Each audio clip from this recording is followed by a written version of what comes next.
ဒါမျိုးလေးတစ်ခုလောက်တာဖို့ကျွန်တော်အရင်ဗီဒီယိုမှာပြောပြဘူးလေဒီဒါလေးတစ်ခုကကျွန်တော်တို့ကျင်တွေဒီပါလေးဖိုင်နေရမှာအရန်တော့ဝင်နေနော်ဒါပေမဲ့လောက်တဲ့နေရတော့ကျွန်တော်မပြောပြဘူးဒါပေမဲ့ဒီမှာအခုကျွန်တော်ပြပေးမယ်အဲ့ဒီဒါလေးလောက်တဲ့နေဒီအထက်ကဟာတွေကတော့ကျွန်တော်တို့ဝယ်လို့ရတယ်နော်ဝယ်ပြီးတော့ကျွန်တော်ဒီမှာဘေးနှစ်ဖက်ကိုဖြတ်ပြီးတော့ကျွန်တော်တို့လောက်လို့ရပြီဒီမှာတစ်ဖက်ကိုကတော့ဝင်ထည့်မယ်ဆိုတဲ့အတွက်ကတစ်ဖက်ချိတ်ဖြစ်တဲ့အတွက်အဲ့ဒီချိတ်ကိုကျွန်တော်တို့ဖြတ်ပြီးတော့ကျွန်တော်ဝင်လောက်ပြီးတော့ဒီမှာကျွန်တော်တို့ဒါတော့စီလေးပေါ့နော်စီကိုကျွန်တော်တို့ထုတ်ထားတယ်ဒီမှာကျွန်တော်အရင်တော့ဗီဒီယိုတွေကျွန်တော်ဗီဒီယိုတွေမှာပြတာပြီးစီတယ်နော်အရင်ဗီဒီယိုတွေမှာလည်းအများကြီးပဲ view တွေလည်းများတယ်ဒါပေမဲ့လောက်တာလေးကိုကျွန်တော်အခုဒီဗီဒီယိုတွေမှာကျွန်တော်ပြန်ပြီးမြှောက်ပေးတာပါနော်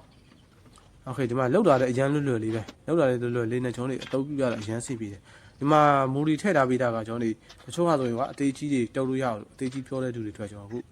ဒီမှာကတော့မူရီထည့်ထားပေးတယ်မူရီချောင်းတကယ်လို့ကြီးခဲ့ရင်လည်းကွာဒီမူရီချောင်းနဲ့ကျွန်တော်ကြက်လို့ရအောင်လို့ပေါ့နော်ထိုက်လို့ရအောင်လို့ပါဒီတန်လေးကဘယ်လောက်သုံးဝင်မယ်လို့မိတ်ဆွေတို့ထင်ပါတယ်ဒါတော့ချော်ခါကိုတီးတာမဟုတ်ဘူးအခုလိုမျိုးကျွန်တော်တို့ဝေချောင်းတွေကိုဝေလောက်ယူဖို့တော့ပေါ့နော်အပြင်ကခွန်လေးခွာနေရပါတယ်တုပ်လို့ရတယ်ပြီးတော့ဒီမှာချော်ခါလို့လည်းရတယ်နောက်ထပ်တနည်းရတော့ကျွန်တော်ဒါကတော့အဓိကအရေးကြီးတာတခုပါပါတယ်နော်ဒါကိုလိုက်ပြီးမိတ်ဆွေကြည့်ကြရအောင်ဒါတော့ကြောက်ဆက်ပေါ်ကခံတဲ့ wire တွေပေါ့နော်အဲ့ဒါကိုယူပြီးတော့ကျွန်တော်အောက်မှတ်တယ်ကျွန်တော်တို့အတိုင်းကိုအပေါက်ယူတော့မှတ်တာတော့ပေါ့နော်ဒါဆိုရင်မိတ်ဆွေတွေဘာလုပ်ဖို့လဲဆိုတော့မိတ်ဆွေသိမှာပါโอเคအခုလိုမျိုးတန်ချောင်းနဲ့ချောင်းနဲ့ပို့ပြီးတော့တုံးဝင်အောင်လို့ပေါ့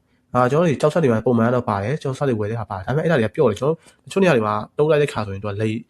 သွားတာစီတယ်နော်ကျွန်တော်တို့ကြောက်ပြားလေးပါညှက်ဆိုရင်ပြန်ဖြုတ်ရခတ်ပါတယ်ပြန်ဖြုတ်ရခတ်တယ်အဲ့ဒီကောက်တွေနဲ့တူကပါတဲ့ကောက်တုံးဆိုရင်ပျော့တယ်ပျော့တော့တုံးရအဆင်မပြေဘူးဒါကြောင့်အခုလိုမျိုးလေးမမာနဲ့တခုတော့လောက်တာတင်ပါတယ်โอเคဒါဆိုရင်ဒီမှာဖြုတ်လို့လည်းရတယ်ခဏပြောလို့ချော်ခောက်လို့ရတယ်အရန်အတုံးဝင်ပါတယ်နီးတဲ့အတုံးတုံးလို့ရတယ်နော်ဒါလေးတစ်ခုတော့လောက်ရမဖိမှန်းပါဘူးမရှိလို့လောက်ထားဘူးကျွန်တော်ချက်ပြပါတယ်